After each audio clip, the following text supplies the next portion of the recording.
Ask this one question to find out if your cash buyer is legit. So check this out. You finally got your wholesale contract signed, and now it's time to find a buyer. So let's say you advertise the property in a Facebook group or in Facebook Marketplace. Inevitably, you're going to get hit up by people asking to buy.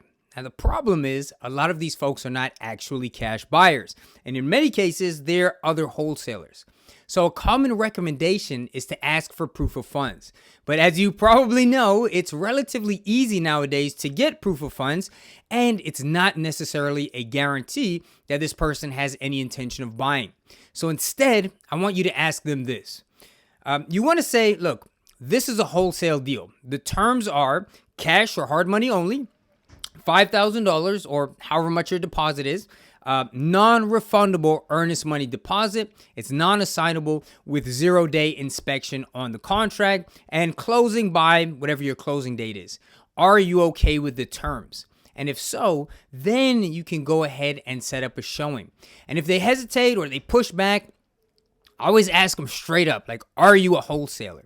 And the key to this is to ask expectantly. You know, people are trained usually unconsciously to comply when you ask a question directly and somewhat from a position of authority, which again, you're going to be conveying through being very direct and with your tonality if you're on the phone. And if they say yes, or I hear any type of hesitation, I'll say, hey, listen, man, if you are a wholesaler, that's totally cool. I am too. But because of the limited time frame I'm operating with, I can't give you a contract with an inspection period. Otherwise, the opportunity cost for me is that I could lose my deposit, if you have one, or you could just lose the deal altogether. But if you have a buyer for this and they're serious, I'm okay with JVing, and I'm always looking to build my network with great partnerships, great relationships.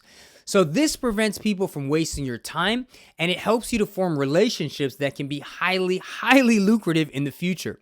And the reason why setting your terms up front works is because your average wholesaler is going to need that inspection period and probably wants a low refundable deposit, especially if they want to do risk-free deals.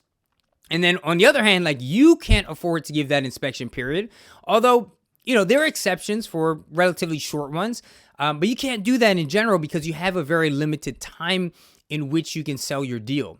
So that's just one tip, but if you guys want to know more about working with and finding cash buyers, how to find the absolute best repeat serious cash buyers, build a serious cash buyers list in the next 30 days, just comment cash buyers below and I'll send you my free ebook that'll walk you through the process. Also, if you want to know more about the joint venture partnerships, and or you want me to send you a copy of my personal JV agreement, that's to make sure if you are partnering with other wholesalers, you're doing this properly, making sure you get paid, just comment or DM me the word JV and I'll shoot one over to you.